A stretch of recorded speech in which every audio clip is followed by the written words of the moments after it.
Hindi na bago sa atin ang magkaroon ng utang. Gusto man natin yun o hindi. Pero sadyang may mga pagkakataong nagigipit tayo kaya natin nagagawang umutang. Ang iba sa atin ay lumalapit sa mga kaibigan, pamilya o kahit katrabaho. Ngunit may mga pagkakataong wala rin tayong malapitan. Doon na papasok ang mga lending corporation o lending company. Hindi nga lang lahat ay nakakapasa at natutulungan ito. Kaya karamihan ay kumakagat sa mga online lending application o ang tinatawag na OLA. Bukod sa mas mabilis ang proseso, ay hindi na kailangan pa ng sandamakmak na dokumento. Kaya lang, malaki ang ikinakaltas at interes nito kumpara sa bangko at ibang lending company. Mabilis lang din ang repayment term nito na kadalasan ay 7 araw lang. Kadalasan sa mga ganitong utangan, mas manggigipit pa ang mga ahente na mas kilala sa social media bilang OLA agents. Wala pa man ang due date ay nagpapadala na ang mga ito ng mga mensaheng hindi katanggap-tanggap. Katulad na lang ng pagbabanta, pagmumura, panunumbat at kung ano-ano pang hindi makataong salita. Katulad na lang ni Prima na isang OLA agent. Nagsimula itong magtrabaho doon ng kasagsagan ng pandemic at hanggang ngayon ay naroon pa rin siya. Hindi naman talaga ang trabaho ang dahilan ng pananatili niya, kundi ang malaking komisyong nakukuha niya ng lingguhan na ginagamit naman niya sa luho. Pero paano kung ang masasakit na salita na iyong binitiwan ay magsanhi ng kamatayan? Magiging daan na ba yon para matuto siya sa kanyang mga pagkakamali? Madadala na ba siya sa kanyang pagiging matabil?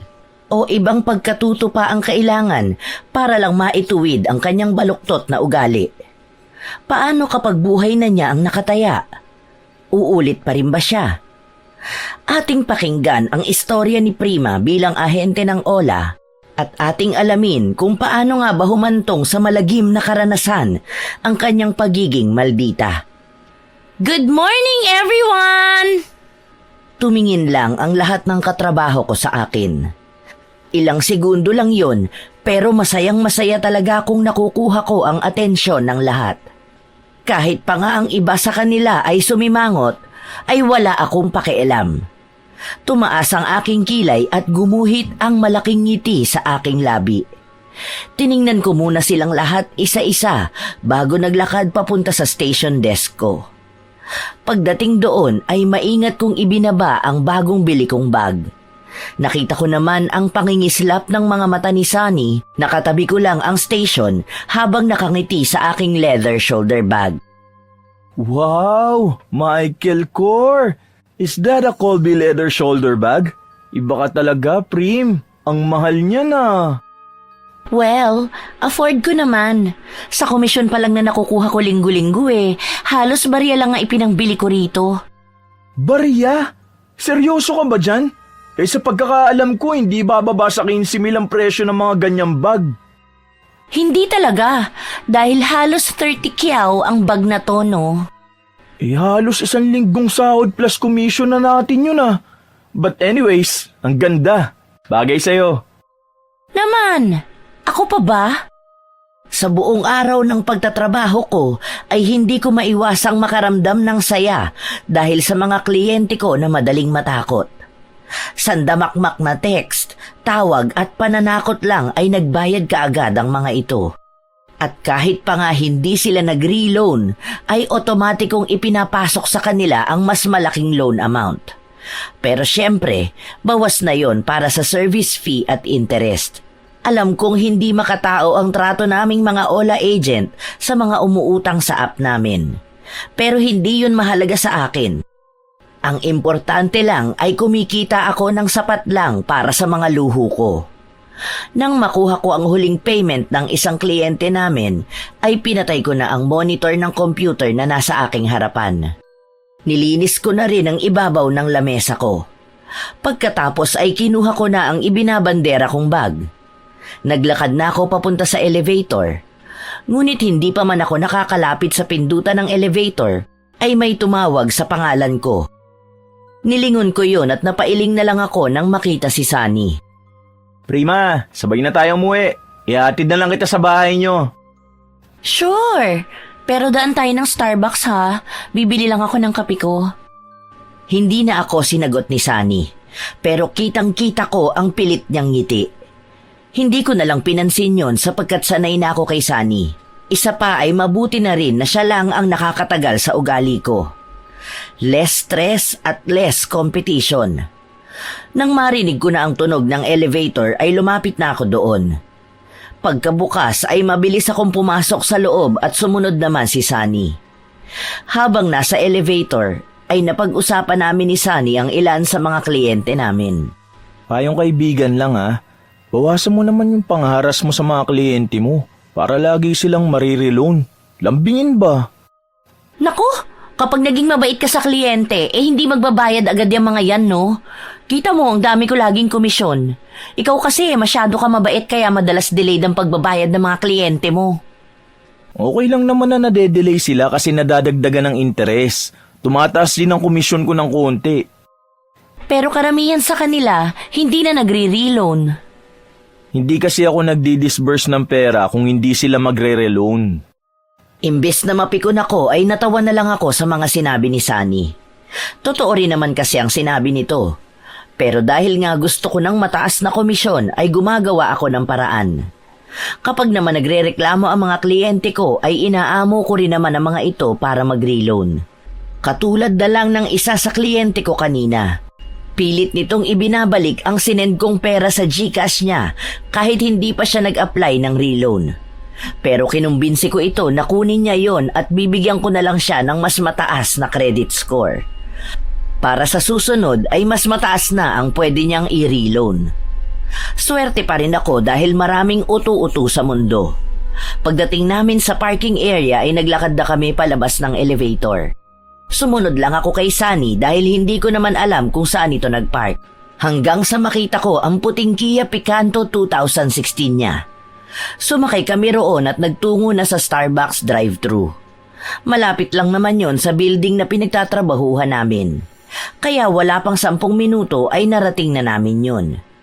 Pagkakuha ng order ay doon lang ako hinatid ni Sunny sa bahay nila Tito Elmo. Nadatnan ko pang nasa harapan pa si Ate Melanie at nag-iihaw ng kanyang tindang barbecue. Bago bumaba ng sasakyan ni Sunny, ay nagpasalamat na ako. Salamat, friend! Sa uulitin ha, para naman libre pa masahe ko. Basta ikaw, malakas ka sa akin eh. Sige, punta na rin ako. Bye! Kumaway lang ako kay Sunny habang nagpapaalam at tinalikuran na ito. Lumakad ako palapit sa aming tarangkahan at lumapit sa main door. Sususian ko pa lang sana yon nang bigla yung bumukas. Bumungad sa akin si Tito Elmo. Nakasuot pa ito ng maikling short at off-shoulder na damit. Wala namang problema sa akin ang pananamit ni Tito Elmo. Dahil kung hindi ito magsasalita ay iisipin mo talagang babae ito. Ang ilan pa nga sa mga kaklase ko noon ay napagkakamalang siya ang aking ina dahil na rin may pagkakahawig kami. Ay, nandito na pala maganda kong pamangkin. Tamang-tama at nakaluto na ako ng ulam natin. Hulaan ko. Pork steak po ba ang ulam natin? Tumpak! O, pumasok ka na at bibili lang ako ng soft drinks kina Ate Ruth. Hindi na hinintay ni Tito Elmo ang sagot ko. Nagmamadali itong lumabas. Napapailing na lang ako dahil batid ko namang hindi ang pagbili ng soft drinks ang pakay niya sa tindahan, kundi ang mga binatang tambay doon. Naglakad ako papasok ng bahay at tinungo ang sala. Pagdating doon ay pabagsak akong umupo sa mahaba naming sofa. Isinandal ko ang aking likod sa malambot na sandalan at napaisip. Malaki na naman ang komisyon ko sa darating na linggo. Ano kayang bibilin ko? Alam ko na. Kukuha na lang ako ng kotse na hulugan. Malaki ang aking ngiti sa naisip. Paniguradong kaiinggitan na naman ako ng aking mga katrabaho. Para pa akong kinikilig kahit iniisip ko pa lang. Napapahagik-hik pa ako ng malakas. Yun naman ang inabutan ni Tito Elmo. Eksaheradong napahawak pa ito sa kanyang dibdib habang ang isang kamay nito ay nakahawak sa isang bote ng soft drinks. Kumunot naman ang aking noo nang ilang segundo na ay hindi pa rin siya gumagalaw. Tito El, ayos ka lang po ba? Sinong katawanan mo dyan? May nakikita ka ba na hindi ko nakikita? Po? Ano pong sinasabi niyo? Hala, hi ka ba, Tito El? Nakakakita ka ba ng mumu? Mumu? Seryoso? Hindi po totoo ang mga multo. Eh bakit ka humahagik-gik? Naisip ko lang po na baka it's about time na po para kumuha ko ng hulugang kotse. Ah, yun ba ang dahilan? Natakot pa ako. Akala ko kung ano na. Halika na pala at kumain na tayo. Mas masarap uminom ng Coke kapag malamig na. Nauna nang naglakad sa akin si Tito Elmo. Sumunod na lang ako sa kanya sa komedor para makakain na kami. Pagdating doon ay may 2 pinggan at kaning nakalagay sa isang malalim na lalagyan na nakahain na sa mesa. Si Tito Elmo naman ay nakatayo sa harap ng kalan habang nagsasandok ng ulam namin. Masaya akong umupo sa aking pwesto nang biglang may dumating na nakasisira ng mood ko. Napasimangot tuloy ako nang wala sa oras. Aba himala! Nauna ka sa akin ngayon, Prem. Natanggal ka sa trabaho? Sa tingin mo talaga tatanggalin ako ng basta-basta?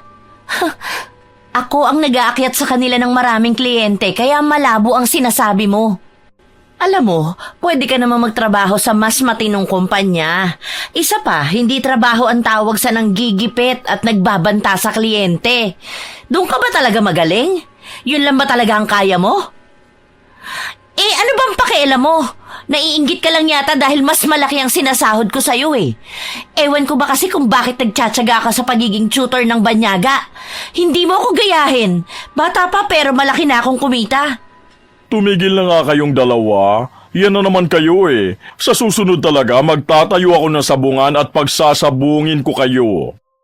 At least sa trabaho ko, hindi ko kailangang mantapak ng ibang tao para kumita lang.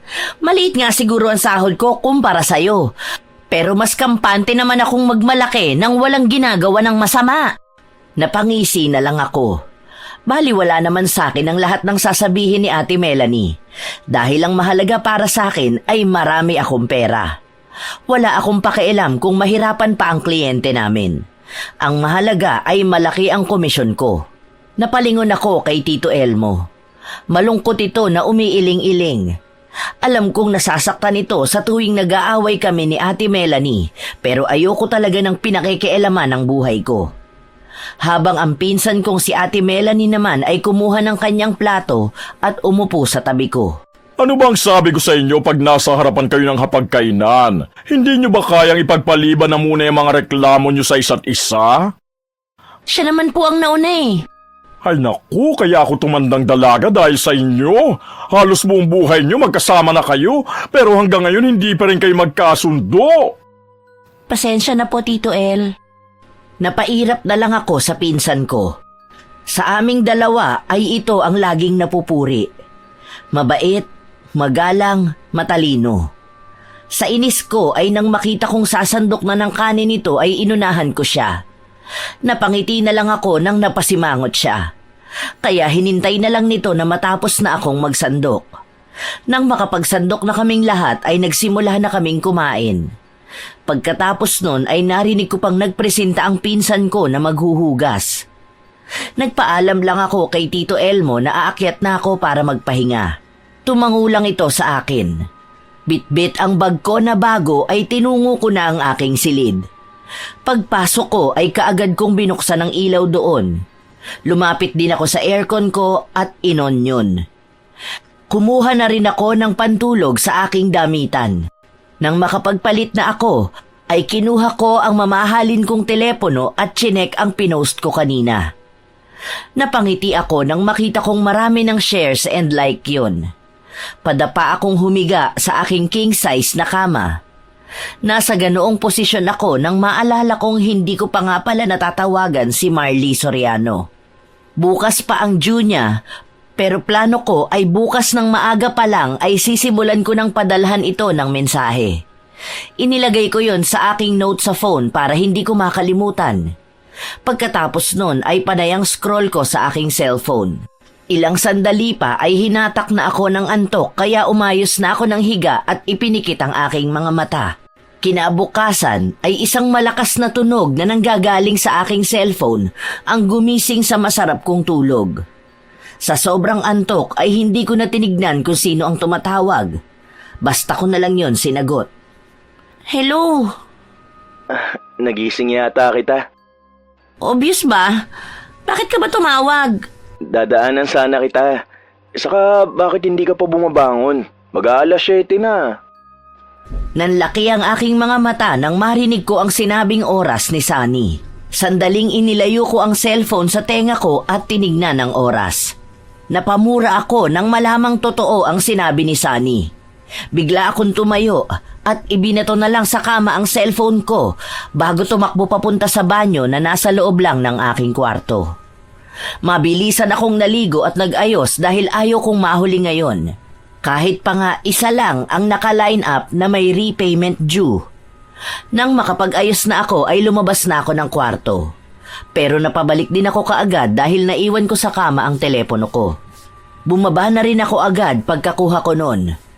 Dinatnan ko doon si Sunny na nagkakape kasama si Tito Elmo. Lumapit ako sa dalawa.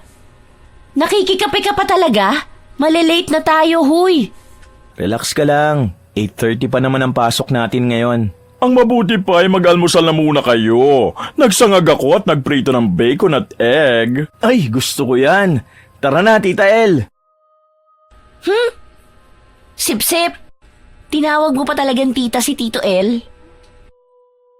Well, babae naman ang tingin ko kay tito mo kaya tita ang tawag ko. Naku, mukhang nalipasan ka ng gutom. Tara na dun sa komedor para hindi magtampo sa atin si Tita El. Inirapan ko lang si Sunny at hinayaang hilahin ako papunta ng komedor. Inabutan kong nagtitimpla ng Milo si Tito Elmo. Nakahanda na rin ang lamesa. Pagkaupo ko ay kaagad kong sinimulan ng pagkain. Inilapag naman ni Tito Elmo ang Milo na tinimpla niya sa aking harapan. Nagpasalamat lang ako at mabilis ang ginawang pagkain. Ilang minuto pa ang lumipas ay tapos na ako. Samantalang si Sunny ay halos nakakakalahati pa lang ng kanyang kinakain. Sinabihan ko ito na bilisan niya na kaagad namang sinunod ng binata kaya nabulunan ito.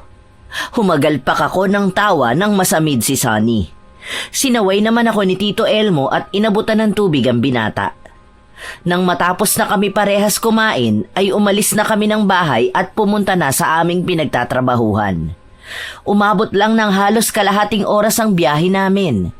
Kamuntikan pa kaming mahuli pero laking pasasalamat ko pa rin na umabot kami. Nang maset up ko na ang computer sa aking harapan, ay sinimulan ko ng padalhan ng mga text si Marley Soriano. Hindi ito nagre-reply kaya naman tinawagan ko. Pero nakailang subok na ako ay hindi pa rin ito sumasagot. Dahil sa inis ko ay pinadalhan ko rin ang lahat ng contacts niya ng mensahe. Umabot din ng ilang oras na gano'n ang aking ginagawa. Inabot na ako ng tanghalian pero wala pa ring sagot mula kay Marley. Mamaya na yan, lunch na muna tayo. Nakakainis!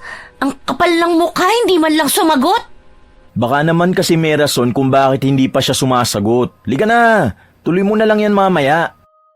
Naiinis man ako ay mas pinili ko na lang ang tumayo at sumama kay Sunny. Paglabas namin ng building ay napili niyang samang inasal na lang kumain. Hindi naman ako tumanggi dahil pakiramdam ko ay kailangan kong kumain ng marami para may lakas akong makipagkulitan sa kliyente naming hindi pa rin sumasagot. Marami man akong naipasok ngayon na bagong kliyente, ay malaking bagay na makasingil ako, lalo na at mataas na ang nailaw ni Marley. Nang makatawid kami ay kaagad kaming pumasok sa mang inasal. Swerteng wala pang masyadong tao roon kaya madali lang kaming nakakuha ng pag-uupuan. Nagpresenta si Sunny na siya na lang ang o-order at doon na lang ako para kung sakaling dumami ang customer ay hindi kami maaagawan ng upuan. Tumango lang ako at inabutan ko siya ng buong 500. Isang body fiesta ang orderin mo, yung tag 439. Okay, ako na lang ang sasagot sa soup at dessert.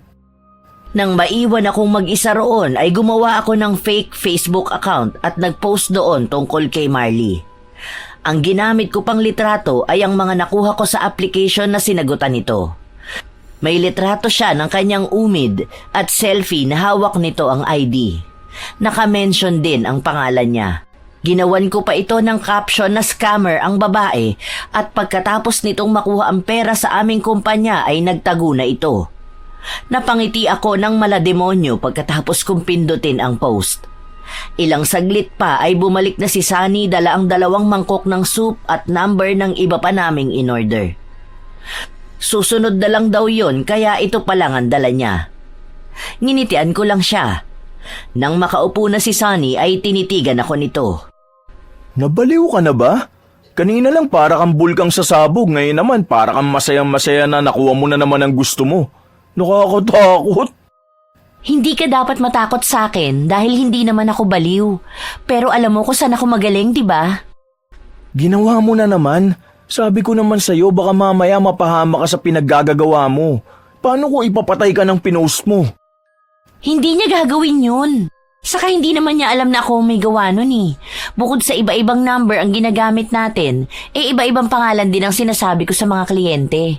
Never ko binigay ang totoong pangalan ko, no? Kahit na, hindi mo pa rin dapat ginawa. Si Marley ang may kasalanan nun at hindi ako. Tumahimik na si Sunny at sinimula na nitong kainin ang sopas. Ganon din ang ginawa ko. Ilang sandali pa ay dumating na ang in-order namin. Kaagad naming kinain yon. Nang matapos na kami ay kaagad kaming bumalik sa trabaho. Pagdating ko sa harap ng desk ko ay nakita kong may mensahe doon galing kay Marley. Humihingi ito ng pasensya dahil hindi daw ito makakabayad sa ngayon. Willing daw ang babae na magbayad ng interes. Kinuha ko naman ang pagkakataon na yon para ofera nito na magbayad ng interes para ma-extend ang due date niya. Pero pagkatapos nun ay hindi na ito nag-reply. Lumipas ang maghapong panayang tawag at text ko kay Marley dahil kahit interes ay hindi nito ibinibigay o binabayaran. Sa sobrang inis ko ay kinuha ko ang lahat ng numero na nasa emergency contact niya para masendan ko rin sila ng text at tawag kahit pa nakauwi na ako sa amin. Panay ako mura sa tuwing hindi sasagot si Marley sa mga tawag ko. Oh, kalmahan mo lang. Baka mamaya sumabog na yung keyboard mo sa sobrang panggigigil mo dyan. Nakakainis kasi. Pinagbabayad ko na nga lang ng interes para ma-extend ang due date niya, hindi pa rin sumasagot. Dapat, makuha ko to until tomorrow para maisama sa commission ko. Baka naman may emergency ang kliyente mo o baka busy. Ay nako, wala akong pakialam kahit nasa impyerno pa siya. Ang mahalaga sa akin, magbayad siya at sagutin niya ang mga tawag ko. Binigyan ko na nga ng offer na i-extend ang due date niya tapos iisnabin pa niya ako. Ang kapal naman ng mukha niya. Nang sumapit ang uwian namin ay hinatid ako ulit ni Sunny sa bahay. Tumambay pa ito dahil wala naman daw kaming pasok bukas. Iniwan ko na lang siya sa sala at pumunta muna sa aking silid para makapagbihis ng pambahay.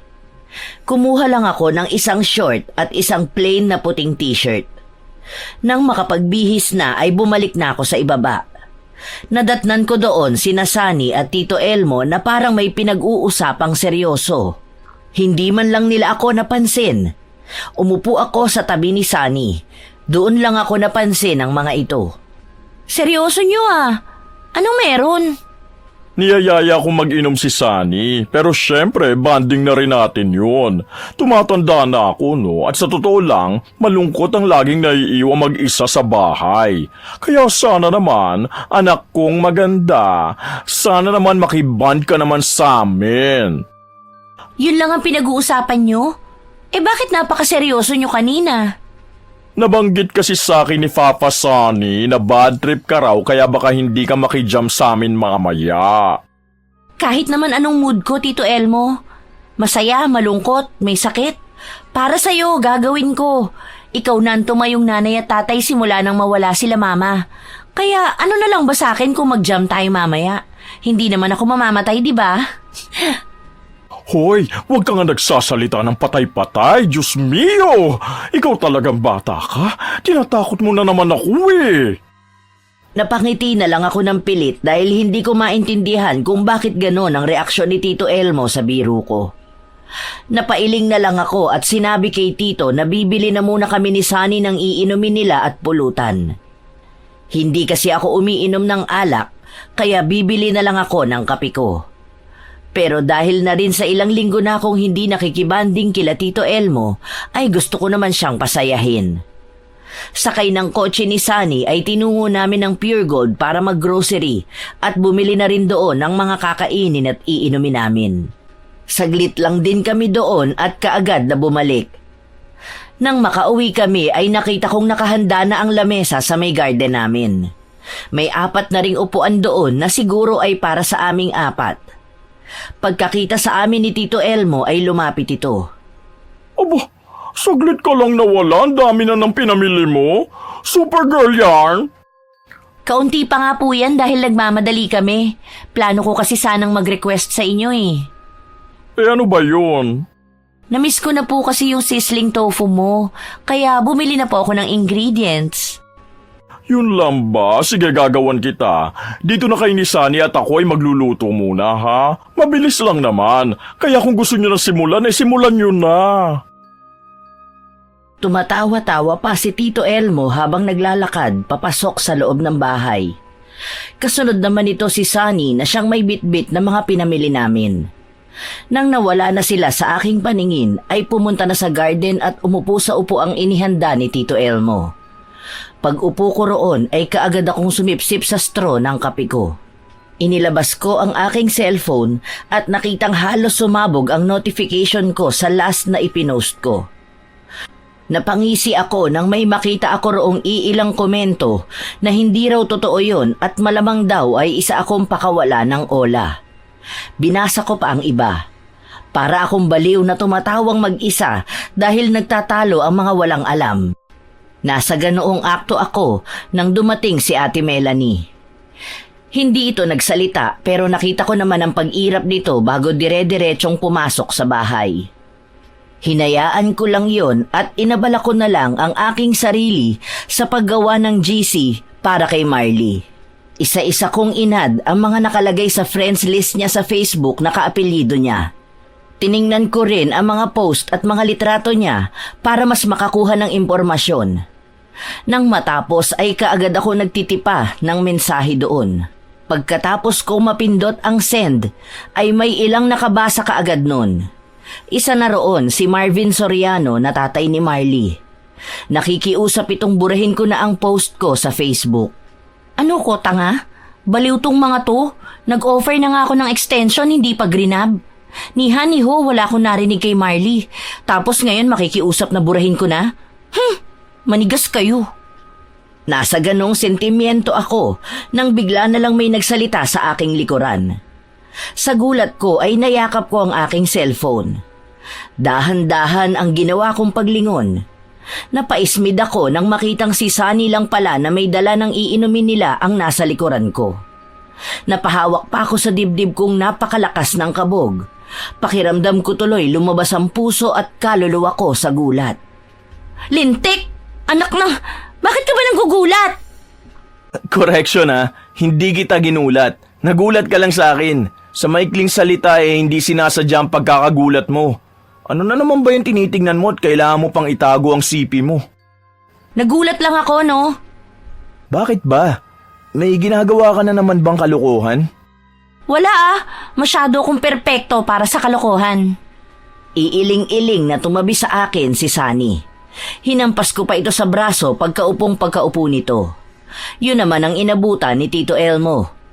Malaki ang ngiting lumapit ito sa amin at inilapag ang ginawang pulutan bago umupo sa aking tapat. Nagpalipat-lipat ang tingin nito sa aming dalawa ni Sunny. Tatanungin ko na sana ito kung bakit nang biglang lumitaw si Ate Melanie ay tumabi kay Tito Elmo. Pag upo nito ay tumingin din sa amin ni Sunny ang pinsan ko. Napataas tuloy ako ng kilay. Bakit kanya ka makatingin, Ate Mel? Naisip ko lang kasi na kung magbo-boyfriend ka at si Sunny yun, paniguradong pasado na kay Tito El. Nabigla ako sa sinabing yon ni Ate Melanie. Hindi man lang sumagi sa isip ko ang bagay na yon. Pero pakiramdam ko ay nag-iinit ang buong katawan ko. Simula ulo hanggang paa. Kung may salamin nga lang ay nasisigurado kong para akong kamatis na tinubuan ng mata. Dahil doon ay dinampot ko ang aking kape at sumipsip doon. Pilit kong pinapakalma ang sarili ko nang marinig ko ang malakas na tawa ni Sunny. Sabi ko na nga ba may lihim kang pagmamahal sa akin eh. Hoy, wala ko sinabing ganon. Asyo merong kalabaw ka? Ay, shh, tama na nga yung pang-aasar nyo kay Prim. Baka mamaya umamin yan. Tito El! Kampay tayo dyan, Tita El! Gustong-gusto kong tadyakan si Sunny ng mga oras na yon. Lalo na nang itaas dito ang hawak na beer at nakipagbanggaan pa ng bote kay Tito El. Kaysa istresin ko ang aking sarili sa kanila, ay muli kong sinilip ang GC na ginawa ko.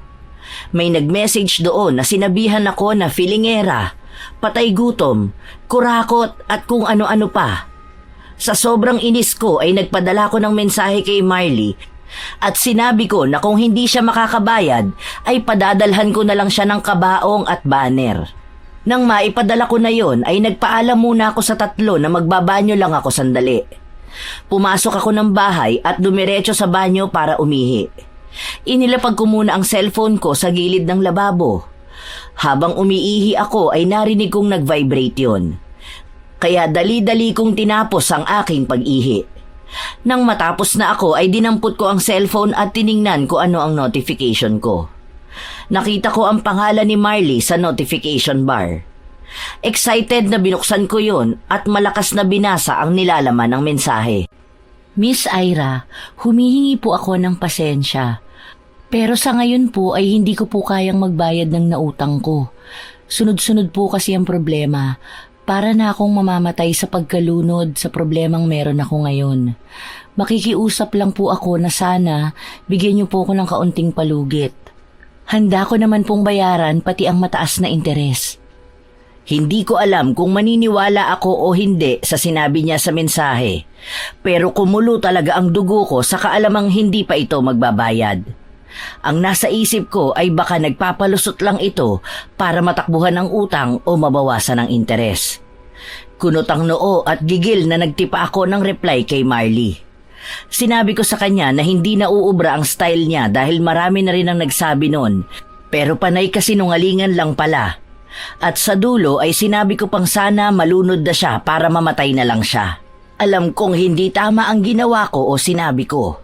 Pero yun ang nararamdaman ko. Humugot muna ako ng malalim na buntong hininga para mapakalma ko ang sarili bago nagbalik sa hardin kung nasaan sila Tito Elmo. Pagdating ko doon ay mukhang bumabangka na naman si Sunny. Nakatayo ito habang nagkukwento at pakumpas-kumpas pa kila Tito Elmo na tawa naman ang tawa. Habang lumalalim ang gabi, ay na-enjoy ko na rin ang pakikipagkulitan sa kanila. Nang sumapit ang 11:00, ay bigla na lang akong nakaramdam ng paninindig ng aking balahibo dahil sa pag-ihip ng malamig na hangin. Napayakap pa ako sa aking sarili. Ngunit nagtaka ako kung bakit parang ako lang ang nakaramdam nun. Umiling na lang ako bago bumalik sa pakikipagkulitan sa kanila. O ito, Prima ha. Pag naulaan mo kung ano to, may premyo ka sa akin. Shoot! Bugtong-bugtong. May bintana ngunit walang bubungan. May pinto ngunit walang hagdanan. Kumpisalan! Sobrang dali naman. Wala na bang mas mahirap? Wala naman kasing mahirap sa'yo eh. Bakit ba napakatalino mo? Umismid lang ako kay Sunny at saka tumira ng pulutan nila na halos ako lang ang kumakain. Nang makatatlong subo na ako ay biglang kumanta ang mokong. Huwag mong gawing kanin ang aming pulutan. Na na na na na na. Bakit ba? Ang sarap nga eh. Saka ako naman ang bumili nito ah. Malakas na tumawa lang sina Ate Melanie at Tito Elmo nang pabiro kong inakmang itutusok ang tinidor kay Sunny. Tinawag pa ako nitong sadista na lalong nagpainis sa akin. Padabog na ibinaba ko ang platong may laman na pulutan. Nang walang ano-ano ay biglang umihip ang malamig na hangin. Napayakap ako sa aking katawan. Tinawanan pa ako ni Sunny dahil kinikilig daw ako. Tanga! Hindi niyo ba naramdaman ng malamig na hangin na parang dumaan lang? Ha? Anong hangin? Wala naman Napakainit nga kahit magdidisyembre na. Baka pagod lang yan. O di kaya, konsensya mo na inuusig ka dahil sa panghaharas nyo sa mga kliyente. Tabi-tabi naman ate, di naman lahat ng agent nangaharbas. Ako kinakausap ko na maayos at hanggat maaari tinutulungan ko para makabayad. Saka mas ganado magbayad ang mga kliyente kapag mabait ka sa kanila at may papaliwanag mo ang interest rules. Ikaw yun. Yung isa. Ako na naman ang nakita mo. Kanya-kanyang diskarte lang yan. Ang akin lang, nag-aalala lang ako sa'yo. Paano kung makatagpo ka ng kliyenteng gagantihan ka sa paraang hindi mo inaasahan? Problema ko na yun. Saka sa tagal ko sa trabaho ko, wala pa namang namimisikal sa kanila. Kitang-kita ko ang pagkadismaya sa mukha ni Ate Melanie. Hindi ko na lang pinagtuunan ng pansin yon. At para mawala ang tensyon sa pagitan namin, na siguro ay naramdaman ng aming tito, ay iniba na lang nito ang usapan. Sinakyan naman yon ni Sunny. Pero si Ate Melanie ay kulang na lang, ibaon ako ng buhay sa kinauupuan ko. Lumipas pa ang oras. Bandang 11:00 na ng gabi noon. Bigla na lang ako nakaramdam ng kakaibang init sa aking buong katawan. Para ako sinisilaban ng buhay, o para ba akong nasa loob ng pugon? Hindi ko na lang binigyan yon ng pansin. Inisip ko na lang na baka talagang sobrang init ng singaw ng lupa. Ngunit sa bawat minutong lumilipas ay mas lalo pang umiinit ang pakiramdam ko. Para akong niluluto sa init. Tagaktak na rin ang butil-butil kong pawis. Napansin naman yon ni Ate Melanie na lahat na lang yata ng tungkol sa akin ay napapansin. Anyari sa'yo? Init na init? Mainit naman talaga. Pakailamera. Sunny, kuhanin mo nga yung electric fan sa sala sa loob. Isama mo na rin yung extension at nang maitabi mo ang fan kay Prima. Sige po. Nakita kong nagmamadaling pumasok si Sunny sa loob ng aming bahay. Tumakbo pa nga ito. Malapit na ito sa may pinto nang matisod at kamuntikang masubsob kaya napatawa ako ng malakas. Ilang sandali pa ay humahangos na ito pabalik sa amin. Bit-bit ang stand fan na nasa sala. Hinila ni Sunny ang extension na nakalawit sa may bintanang nasa likuran ko bago ito lumapit sa akin at binuksan ang electric fan. Pero kahit naka number 3 pa yon at halos yakapin ko na ay wala pa ring epekto. Kahit kaunti ay hindi naibsan ang init na nararamdaman ko. Kung kaya nagdesisyon ako magpaalam na sa mga ito para pumasok sa aking silid. Doon na lang ako magbababad sa aircon. Waipek, mahina na yata tong fan natin. Pagsahod ko nga bibila ko ng bago. Ha? Anong mahina? Napakalakas pa nga at malamig ang hangin ibinubuga.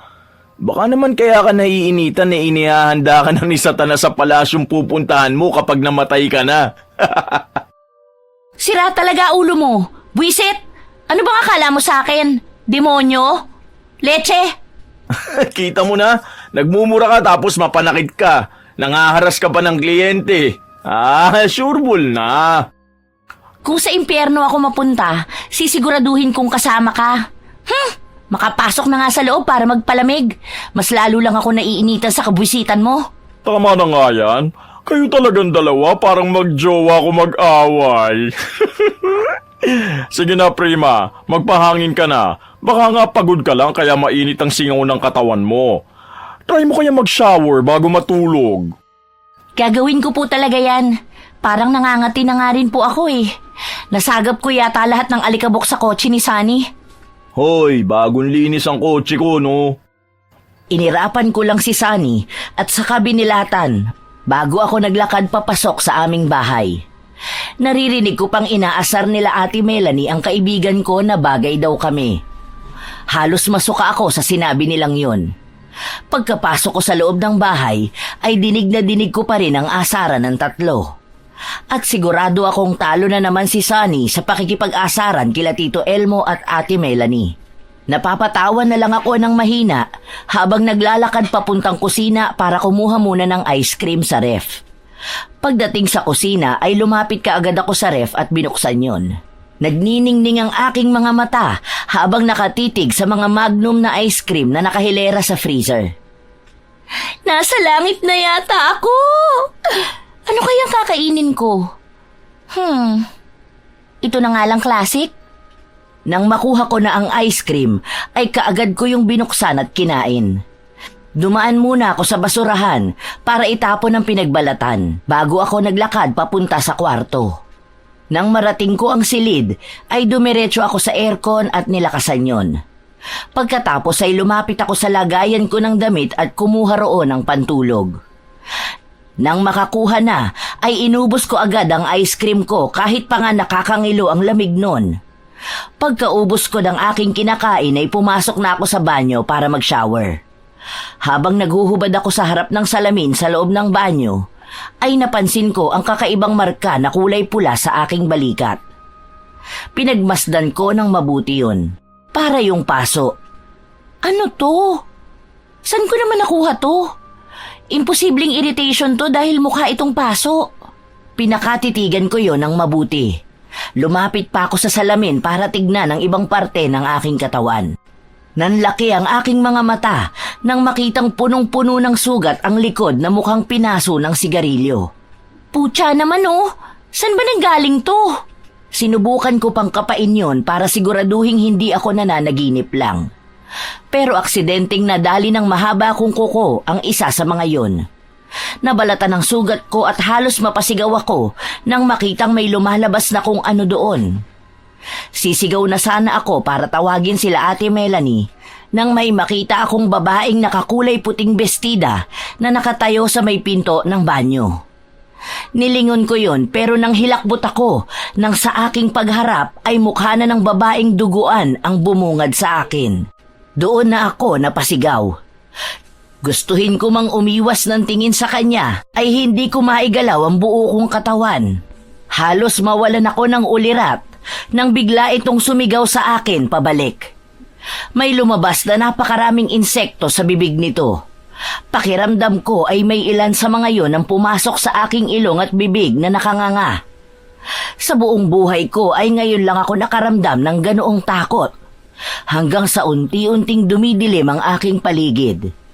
Lumalabo na rin ang imahe ng babae sa aking harapan. Bago ako tuluyang lamunin ng dilim, ay narinig ko pa ang boses ni Tito Elmo na tinatawag ang pangalan ko. Ang huli ko lang natatandaan ay bumagsak ako sa malamig na tiles ng banyo. Hindi ko alam kung ilang minuto o oras akong nawala ng malay. Ngunit nang imulat ko ang aking mga mata, ay nakita ko si Tito Elmo na nakahiga sa aking tabi na ginagawa lang niya kapag nagkakasakit ako. Tito Elmo? Tito Elmo? Prima? Prima anak? Ayos ka na ba? Ano ba nangyayari sa'yo? Dahan-dahan akong umupo kahit pa nga nananakit ang aking balakang at tagiliran. Dahil siguro yun sa pagkakabagsak ko kanina, nang pagsabihan ako ni Tito Elmo. Anak, huwag ka munang kilos ng kilos. Pwede ka naman magkwento na nakahiga ka lang para mas komportable ka. Mas sumasakit lang po ang katawan ko dahil sa pagkakahiga. Ikaw ang bahala. Pero ano ba talaga nangyari sa'yo kanina? Dinatnan ka na lang naming nasa sahig ng banyo pagkapasok namin dito. Baka na malikmata lang po ako kanina. Malikmata? Bakit? Ano ba nakita mo? Isang babae po. Nakasuot siya ng mahabang puting bestida. Punong-puno siya ng dugo. Tapos nang sumigaw ako, sumigaw din siya pabalik sa akin. Insekto. Napakaraming insekto. Ha? Wala naman kami nakitang babae at lalo na insekto. Baka nga na malikmata ka lang. Pero parang totoong-totoo po. At saka, hindi ko na ituloy ang aking sasabihin nang maalala ko ang mga paso sa aking balikat at likuran. Masakit man ang aking katawan ay tumayo ako at muling pumasok sa loob ng banyo para tignan yon sa salamin. Dahil kung malikmata lang ang babaeng duguan na nakita ko, ay baka na malikmata lang din ako sa mga sugat sa aking likuran at paso sa aking balikat. Nakasunod naman kaagad si Tito Elmo sa akin. Tinitigan ko muna ang aking sarili sa harap ng salamin at paulit-ulit na humugot ng malalalim na hininga. Napapikit pa ako bago ko itaas ang dulo ng suot kong t-shirt na baliktad pa. Dala siguro ng kanilang pagkataranta kaninang nakita nila ako, kaya hindi na nila napansing baliktad ang naisuot nila sa akin. Hindi ko pa rin idinidilat ang aking mga mata kahit pa nga nahubad ko na ang t-shirt. Ilang segundo lang ang lumipas ay napadilat ako dahil sa malakas na tili ni Tito Elmo. Ano yan? Diyos ko, Lord! Humakbang palapit sa akin si Tito Elmo. Dali-dali naman akong tumalikod sa salamin at saka pinaling ang aking ulo pasulyap sa aking likuran na makikita sa salamin. Parang gumuho ang aking mundo nang makitang mas dumami pa ang sugat doon na parang pinaso ng sigarilyo. Ang iba pa ay parang nabalatan at may kulay dilaw na likidong umaagos. Napaiyak ako nang mapagtanto kong totoo talaga lahat ng aking nakita kani-kanina lang. Bumaling ako kay Tito Elmo habang ako ay lumuluha. Hindi niyo po ba napansin ito kanina? Hindi. Nang makita ka namin kanina, nakabra ka lang. Kaya hinila ko si Sunny palabas ng banyo. Si Ate Melanie mo nagsuot sa'yo ng t-shirt. Kaya hindi ko alam ang tungkol sa mga sugat na yan. Saan mo ba nakuha yan? Sumali ka ba sa hazing? Hindi po! Hindi ako sumasali sa mga ganyan! Ano ba tong nangyayari sa akin? Saan ba nanggaling ang mga pesteng paso na to? Ang balat ko! Ang napakakinis kong balat! Tito El, anong gagawin ko? Paano ko papasok nito sa trabaho? Hindi kaya kinukulam ka o binabarang? Hindi ko alam kung matatawa o magagalit ako sa sinabi ni Tito Elmo. Kahit kailan ay hindi ako naniniwala sa mga ganoong bagay. Iba ang iniisip ko na dahilan. Yon ay baka may sakit na ako sa balat na hindi pa nadidiskubre. Kaya para makasigurado ay pupunta ako ngayon sa ospital para magpatingin. Naglakad ako papunta sa aking lagayan ng damit kahit pa nga nakabra lang ako. Binuksan ko yon at kumuha ng maluwag na long sleeve polo doon at isang sweatpants. Una kong isinuot ang long sleeve polo bago ko hinubad ang pajama ko. Pero hindi ko pa man nahuhubad ng buo ito ay may napansin ako sa aking hita. Para yung mga kalmot na malalalim. Hindi naman mahapdi o masakit pero mamula-mula yon.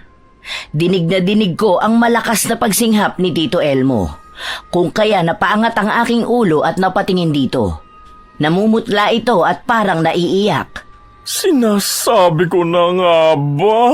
Kinukulam ka talaga! Ano po ba, Tito Elmo? Hindi totoo ang mga ganyang bagay. Kathang isip lang ang mga yan at walang kinalaman ng kababalaghang naiisip mo sa nangyayari sa akin. Kitang-kita ko ang pagkagulat ni Tito Elmo sa tono ng pananalita ko sa kanya. Parang nakonsensya naman ako. Pakiramdam ko tuloy ng oras na yon ay napakabastos kong pamangkin sa taong nag-aruga sa akin simula nang pumanaw ang aking mga magulang at itinuring akong parang anak. Hihingi na sana ako ng paumanhin sa kanya nang bigla na lang pabalibag na bumukas ang pinto ng kwarto ko at iniluwanon ang galit na si Ate Melanie. Dali-dali kong itinaas muli ang aking pajama. Lumakad palapit sa akin ang nakatatanda kong pinsan at nang makalapit ito ay bigla na lang lumipad ang kamay nito sa aking pisngi. Gulat na gulat ako sa ginawa ni Ate Melanie pero naiintindihan ko naman siya.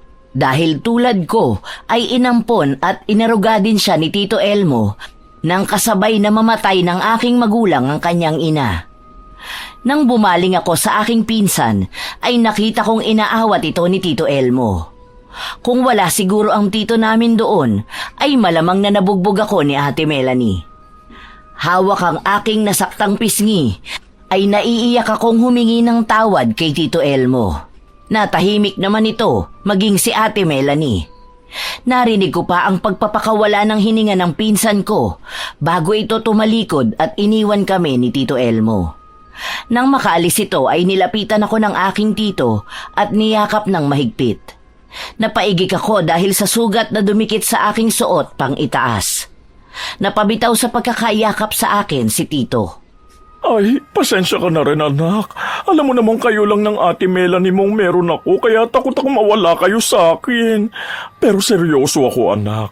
Walang masama kung susubukan nating magpatingin sa albularyo pagkatapos mo magpatingin sa ospital, ha? Yun kung okay lang sa'yo. Sige po, magpapalit lang ako ng pang-ibaba. Pero may hihingin lang po sana akong pabor. Baka pwede po na ikaw ang sumama sa akin sa ospital. Sabay pa kaming napalingon doon ni Tito Elmo. Hindi man lang namin na malayang bumalik pala si Ate Melanie. Napangiti na lang ako. Kahit naman alam kong kaya lang siya sasama, ay hindi para sa akin, kundi para suporta kay Tito Elmo kung ano man ang magiging reaksyon nito sa magiging resulta. Magkaganon pa man, ay hindi na lang ako umimik at tumango na lang sa kanya. Sabay-sabay kaming lumabas ng aking silid at nadatna namin si Sunny na nakaupo sa sofa habang natutulog. Napapailing na nilapitan ko to at tinapik sa balikat. Parang nagulat naman ito kaya napatayo at pinanlakihan ako ng mata. Ayos ka na? May masakit ba sa'yo? Huwag ka ngang OA. Akin na susi mo. Ha? Bakit? Pupunta tayo ng ospital at wala akong tiwala sa'yo na kaya mo pang magmaneho kaya ako na lang. Ibigay mo na at ako na magpapaliwanag sa'yo mamaya. Napakamot pa ng ulo si Sunny na siyang ikinataas ng aking kilay. Hinugot niya ang susi sa kanyang bulsa at iniabot yon sa akin. Pagkakuha ko ng susi sa kanyang kamay ay naglakad na ako palabas. Alam ko namang susunod sila. Kaya walang lingon-likod akong nagtungo sa nakaparadang kotse ni Sunny. Nauna akong pumasok at kasunod nun ang tatlo. Si Sunny ang umupo sa passenger seat sa aking tabi at sa likod naman sina Ate Melanie at Tito Elmo. Pinaandar ko na ang kotse. Habang nasa daan kami papuntang ospital ay walang umiimik sa amin. Pero nakikita ko sa rearview mirror na nagdadasal si Tito Elmo. Mas kabado pa sila kaysa sa akin kaya napapailing na lang ako. Umabot din ng ilang minuto bago namin narating ang ospital. Kaagad kong hinanap ang doktor na kabatch ko doon. Itinuro lang sa amin ng nurse kung saan namin pupuntahan ng doktor. Tinahak namin ang daan papunta sa opisina nito. Nang marating namin yon, ay kumatok lang ako ng ilang beses bago may nagsalita at pinapasok kami. Nang makita ako nito ay kaagad itong ngumiti sa akin at nakipagbeso. Oo, beso ang ginawa nito kasi berde rin ang dugo ni Dr. Benedict. Pinaupo kami nito at tinanong ako kung ano ang meron. Kaagad ko namang sinabi kung ano ang pakay namin. Friend, may mga tumubo kasi sa katawan ko na parang mga paso ng sigarilyo. Hindi ko naman alam kung saan ko nakuha to. Kanina lang lumabas to Inaya ako nito sa isang parte ng kanyang opisina na may tabing na kortina para matignan niya kung ano ang aking sinasabi. Nauna itong nagpunta roon at sumunod naman ako. Nang maisara niya ang tabing ay tumalikod ako at ipinakita ang ibabang bahagi ng aking likod ng bahagya lang. Pinatanggal sa akin ito ang aking polo para mas makita raw niya ang buo kong likod. Nang matanggal ko yon ay niyakap ko sa aking harapan ang polong hinubad. Nakita kong nagsuot ito ng gloves bago kinapaka pa ang mga sugat ko sa likod. May kinuha itong parang maliit na tong at parang kinurot ang isa sa mga sugat ko. May kinuha siya at inilagay yon sa isang maliit na clear na bote. Pagkatapos nun ay pinabalik na ako nito kung nasaan sila Tito Elmo.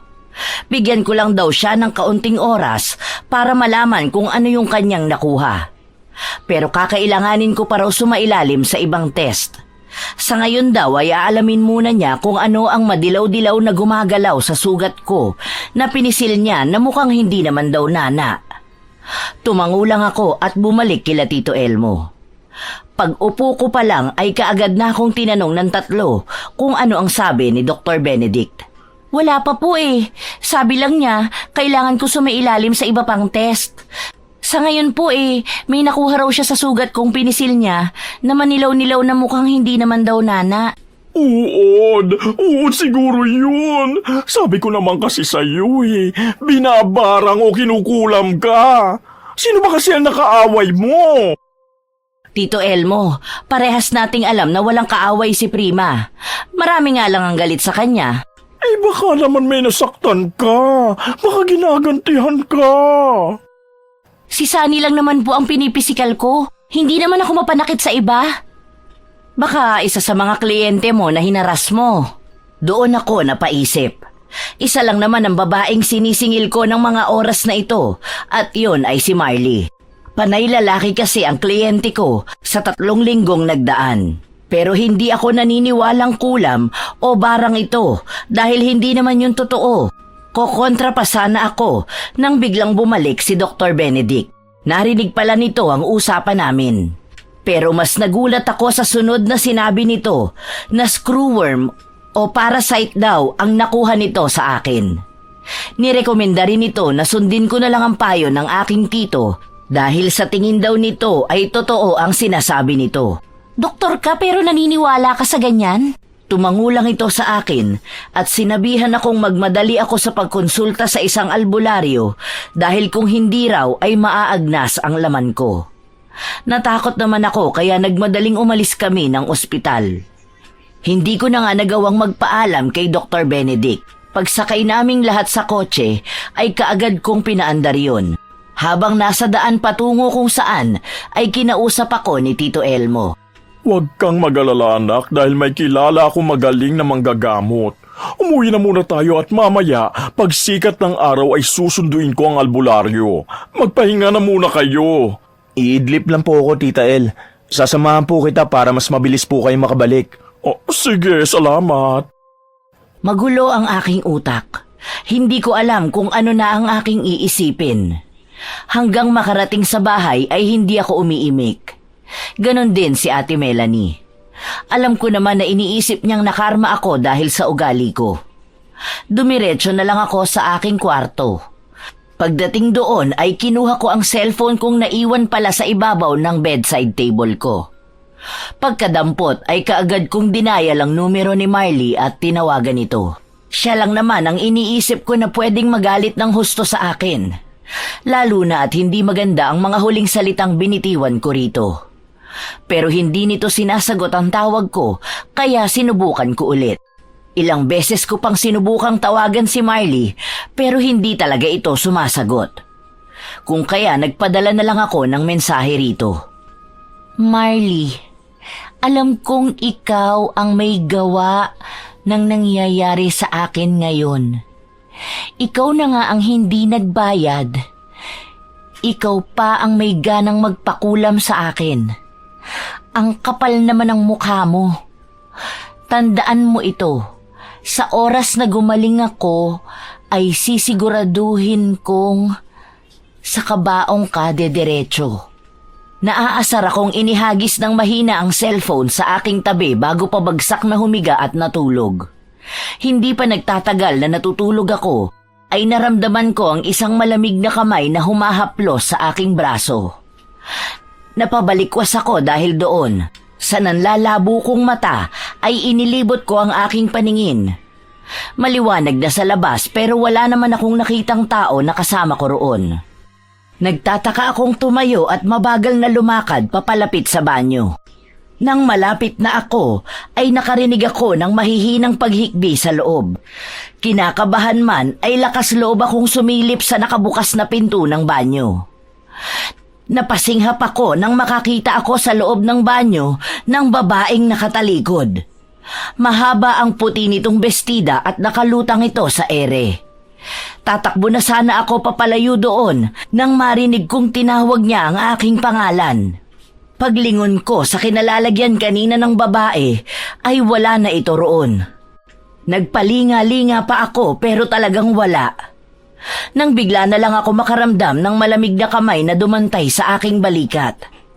Nanigas ako sa aking kinatatayuan. May ibinubulong ito sa akin, pero dahil na rin sa sobrang takot na nararamdaman ko ay hindi ko yun naiintindihan. Naihipa nga ako sa aking salawal dahil sa sobrang kaba na baka maulit na naman ang nangyari kagabi. Nasa ganoong akto ako nang biglang bumukas ang pinto ng aking kwarto na nasa kanan ko lang. Tumama pa yun sa akin kung kaya napahakbang ako pagilid. Nang tuluyang bumukas yun ay lumitaw si Tito Elmo kasama ang isang may edad na lalaki. O ano nangyari sa'yo? Bakit basa ka? Nabasa lang po ako kanina habang naghihilamos. Ganun ba? Oo nga pala, ito si Mang Marvin. Siya ang tutulong sa atin. Pagkatapos mo magbihis ay puntahan mo na lang kami sa sala, ha? Tumangulang ako pero hindi ko talaga maintindihan kung bakit parang pamilyar sa akin ang may edad na lalaki. Nang tumalikod ito at si Tito Elmo ay hindi ko napigilang tanungin ito. Nagkita na po ba tayo noon, Mang Marvin? Sa palagay ko napagkaamalan mo lang ako. Teka, halos kaedaran mo ang anak kong babae. Baka siya ang sinasabi mo. Magkamukha kasi kami ng anak ko na yun. Ano po ang pangalan ng anak nyo? Baka katrabaho ko po. Marley. Marley ang pangalan ng anak ko. Pero imposibleng magkatrabaho kayo kasi hindi naman nagtatrabaho ang anak ko. May isa siyang maliit na negosyo sa amin. Flower shop. Marley, Soriano? Oo, baka nakapag-order ka na noon sa kanya. Nasaan po siya? Wala na ang anak ko. Tagpakamatay siya kagabi. Hindi nga ako sana sasama kay Elmo kaso sabi niya emergency. Naku, mamaya na ang kwentuhan. Magayos ka na, dalian mo. Hindi na ako sumagot pa. Pinanood ko na lang ang likod nila na papalayo sa akin. Nang mawala sila sa aking paningin, ay nanginginig ang aking kamay na nag-ayos. Ilang minuto lang ay nakaayos na ako. Dali-dali akong nagpunta ng sala. Pagdating doon ay nadatnan ko sina Mang Marvin, Tito Elmo at Sunny. Hinanap ng aking mga mata si Ate Melanie. Pero kahit saan ako tumingin ay hindi ko ito makita. Napansin niya tayo ni Tito Elmo. Si Ate Melanie mo bang hinahanap mo? Opo, nasan po siya? Nagpaalam kanina sa akin na pupunta sa burol ng best friend niya. Sinong best friend? Wala naman pong pinapakilala sa atin si ate ha. Hindi niya sinabi. Halika na rito para masimulan na natin. Lumapit ako sa kanila. May nakapatong na plangganita sa ibabaw ng aming lamesita. Nang makaupo ako ay umusal ito ng isang dasal na hindi ko maintindihan. Pagkatapos doon ay sinindihan nito ang kandilang puti. Pagtatawas daw ang tawag doon, sabi ni Tito Elmo. Pinatulo nito ang kandila sa tubig. Aaminin ko na habang lumilipas ang bawat segundo ay namamangha ako sa nakikita kong ginagawa ni Mang Marvin. Nung una kasi ay magkakahiwalay yun pero habang tumatagal ay nagbubuo-buo at nakakabuo ng imahe. Ilang minuto lang ay natapos na yon. Iniahon yon ni Mang Marvin sa tubig at saka itinaas at itinapat sa liwanag. Humugot muna ng malalim na buntong hininga at tumingin sa akin bago nagsalita. Noong una ay akala ko binabarang ka. Pero matapos kitang matawas ay nakita ko na pinabulungan ka ng isang taong malapit sa'yo. Hindi naman matindi ang galit niya kaya siguro hindi malala ang ginawa niya. Nakikita ko rin na paunti-unti ay pinatatanggal na niya ang ipinalagay niya sa'yo. Palagay ko ay kilala mo kung sino ang tinutukoy ko. Iisa lang ang alam kong malapit sa akin, maliban kila Tito Elmo at Sunny. Huwag mong sabihin si Ate Melanie mo. Bata pa lang kami, hindi na po talaga kami magkasundo. Kaya hindi malayong siya ang may gawa nito sa akin. Anak, hindi ganun ang ate mo. Bago pa man ako makasagot, ay dumating na si Ate Melanie. Napahinto ito nang makita si Mang Marvin. Napataas naman ang kilay ko at akmang tatayo para lapitan si ate. Nang hawakan ni Tito Elmo ang aking pulsuhan at senyasan akong mag-relax lang. Tumango na lang ako. Pasalamat talaga siya at narito si Tito Elmo. Ngunit lahat kami ay napalingon nang tumayo si Mang Marvin. Lani, anong ginagawa mo rito? Akala ko ba ikaw na muna ang bahala sa burol ni Marley? Doon na ako napatayo. Lito, gulat, hindi ko maintindihan kung ano ang nararamdaman ko ng mga oras na yon. Ang alam ko lang ay kilala nito si Marley. Ano to, Ate Melanie? Si Marley ba ang dahilan kung bakit mo ako pinakulam? Bakit? Dahil nagbago ka na. Simula nang pumasok ka sa trabaho mo, sumama na ang ugali mo. Alam mo ba na dahil sa mga sinabi mo kay Marley, ay mas na-depress siya? Kasama ba sa trabaho mo ang mantapak ng ibang tao? Ginawan mo pa talaga siya ng GC? Kung hindi lang kita pinsan, pinatuloy ko na ang pinagawa ko. Nagtiwala ako sa'yo. Oo, mali ako. Pero bakit hindi mo ako kinausap? Bakit umabot pa sa ganito? Hindi ka nga nakikinig, di ba? Ang taas masyado ng tingin mo sa sarili mo. Mahal kita, pero hindi kita maituwid. Kaya gumawa ako ng paraan para maturuan ka ng leksyon. Hindi ko naman intensyong palalimin pa ang sitwasyon. Ang gusto ko, humingi ka ng tawad sa pamilya ng best friend ko. Doon ako natauhan. Naalala ko lahat ng mga ginawa ko kay Marley. Alam ko sa sarili kong maling-mali ako. At totoong masama ang ugali ko. Pinagbintangan ko pa nga na ito ang may gawa sa akin ng mga nangyayari. At yung babaeng nakikita mo, kasama lang yun sa ipinagawa ko. Hindi yun totoo. Itinanim lang yun sa utak mo. Ang gusto ko lang naman, bumalik ka na sa dating prima na kilala ko. Ang prima na pinapakisamahan ng iba. Yun lang. Hindi ako nakasagot sa sinabi ni Ate Melanie. Para bang lahat ng nagawa kong mali ay ngayon ko lang napagtatanto. Naiyak na lang ako nang lumapit sa akin bigla si ate at yakapin ako ng mahigpit. Bumulong pa ito na mahal niya ako at ayaw niyang gawin sa akin yon ng iba. Kaya naisipan nitong siya na lang ang magbibigay sa akin ng leksyon. Nag-iyakan kaming dalawa ng magkayakap. Niyakap din kami ni Tito Elmo. Naputo lang yon nang magsalita si Mang Marvin. Pinapatawad na kita, Prima. Alam kong yun din ang gusto ng aking anak. Kaya huwag kang mag-isip na ikaw ang dahilan ng pagkawala ni Marley. Desisyon yun ng aking anak. At kasalanan ko rin dahil hindi namin siya sinuportahan. Hindi na sana siya nabaon sa utang. Patawad po. Napakalaki po ng nagawa kong pagkakamali kay Marley. Hindi ko man lang naisip na may iba pa siyang pinagdadaanan. Naging sakim ako at nakalimutan kong maging tao. Tumangulang si Mang Marvin at nagpaalam na ito na aalis. Hinatid naman ito ni Tito Elmo. Habang si Sunny naman ay nakaupo lang at kumakain pa talaga ng chichirya. Gustong-gusto kong batuhin ng tsinelas ang loko pero hindi na kumala sa pagkakakapit sa akin si Ate Melanie. Humarap ako kay ate. Sorry talaga, Ate Melanie. Namiss ko yung dating tayo. Lalo na nung elementary pa lang ako. Lagi mo kong inaayusan noon. Kahit pa nga masungit ka at parang laging galit. Napalayo lang ang loob ko sa'yo nung nagkolehiyo ka na. Wala ka na kasing oras sa akin eh. Bawi na lang tayo sa isa't isa. Ano ba yan? Wala na bang sakitan o sigawan? Ang boring naman. Sabay na tumaas ang kilay namin ni Ate Melanie at pasimpleng nagsenyasan. Nilapitan namin si Sunny at kiniliti ito ng kiniliti. Parang bata pero nakakamiss ang mga ganitong ginagawa namin noon. Ang kaibahan lang ay hindi na si Tito Elmo ang kinikiliti namin kundi si Sunny. Napahinto ako at tinitigan ng dalawang tao na hindi ako iniwan. Labis ang aking pasasalamat na maswerte ako sa pagmamahal ng mga taong nakapaligid sa akin. Kung may natutunan man ako sa nangyari sa akin, isa na roon ang huwag mang apak ng kapwa mo. Dahil walang magandang maidudulot yon sa'yo at sa tao sa paligid mo. Naisip ko rin na masyado akong nagpadala sa tawag ng pera. Totoong nagbibigay din ito ng saya. Sayang panandalian lang. At saka, hindi sagot ang pagmamataas para lang masabing magaling ka sa trabaho.